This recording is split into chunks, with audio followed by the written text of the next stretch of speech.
गांव में कुल 13 पर्यटक स्थल हैं, टूरिस्ट पैलेस, 3 शराब के ठेके, यही भीड़ मिलेगी आपको। 3 शराब के ठेके, 1 मंदिर, 1 प्राइमरी स्कूल, 2 कुएं, 1 पुलिस चौकी तथा 5 शमशान घाट। क्या बात है। सरकारी ठेकों के बावजूद हस्त निर्मित शराब को ही प्रायोरिटी दी जाती है ताकि ग्लोबलाइजेशन के इस भीषण दौर में भी स्वदेशीपन बना रहे। वाह। अधिकांश लोग शराब पीते हैं, कई नहीं भी पीते हैं। जो नहीं पीते हैं वे पीने वालों को समझाते बुझाते रहते हैं। उनके समझाए से जब पीने वाले नहीं समझते हैं तो दुखी होकर वे भी पीने लगते हैं। क्या बढ़िया सुन रहे हैं आप लोग। लोगों में सरकारी नौकरियों के प्रति बड़ा मोह है। सबका प्रयास रहता है कि काम ऐसा हो जिसमें काम न हो।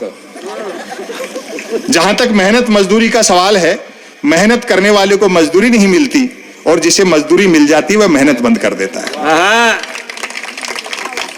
सबके आपसी संबंध गठबंधन सरकारों जैसे हैं, अर्थात स्वार्थ ही 2 लोगों को जोड़ता है। और एक शब्द का आनंद लेना, उम्र का फासला भी रिश्तों में बाधक नहीं बनता। दिन में जो बेटे का क्लास फेलो होता है, शाम को वही बाप का ग्लास फेलो होता है। वाह। गांव में जब से हैंडपंप लगे हैं, दोनों कुएं शर्त लगाकर कूदने के काम आ रहे हैं। क्या बात है। स्कूल उतनी ही देर चलता है जितनी देर मिड डे मील चलता है। पुलिस चौकी को लेकर मतभेद हैं कि अपराध बढ़ने से चौकी खुली है या चौकी खुलने से अपराध बढ़े।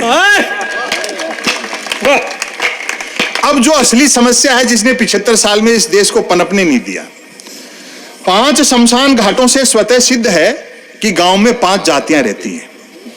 इस बात का पूरा ध्यान रखा जाता है कि मनुष्य के मरने के बाद भी उसकी जाति नहीं मर जाए। क्या बात। वाह। 2-3 लोग ताली बजा रहे हैं, आप भी रहने दो। नहीं, ऐसे लगता है ना पूरी भीड़ का लोड 2-3 लोगों पे आ गया। इस बात का पूरा ध्यान रखा जाता है कि मनुष्य के मरने के बाद भी उसकी जाति नहीं मर जाए।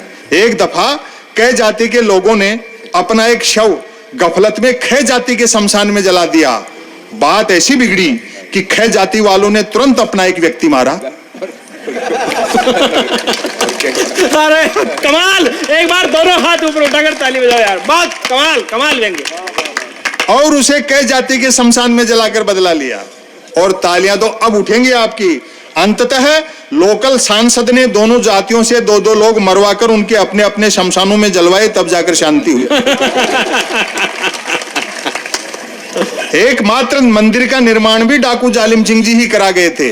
और भले ही किसी को बुरा लगे, लेकिन मैं दावे के साथ कहता हूं, जिस देश में शिक्षण संस्थाओं से ज्यादा धर्म स्थल होंगे वे क्या अच्छे दिन आएंगे। एकमात्र मंदिर का निर्माण भी डाकू जालिम सिंह जी ही करा गए थे। कथा है कि एक रात सपने में उन्हें एक साधु ने ताना मार दिया था कि मूर्ख, लूट का माल यों ही नहीं पचेगा, थोड़ा दान धर्म भी करना सीख। कहते हैं बात ऐसी चुभी कि डाकू जालिम सिंह जी ने अगली ही रात आसपास के कई मंदिरों को लूटा और उसी मेहनत की कमाई से इस भव्य मंदिर का निर्माण करवाया।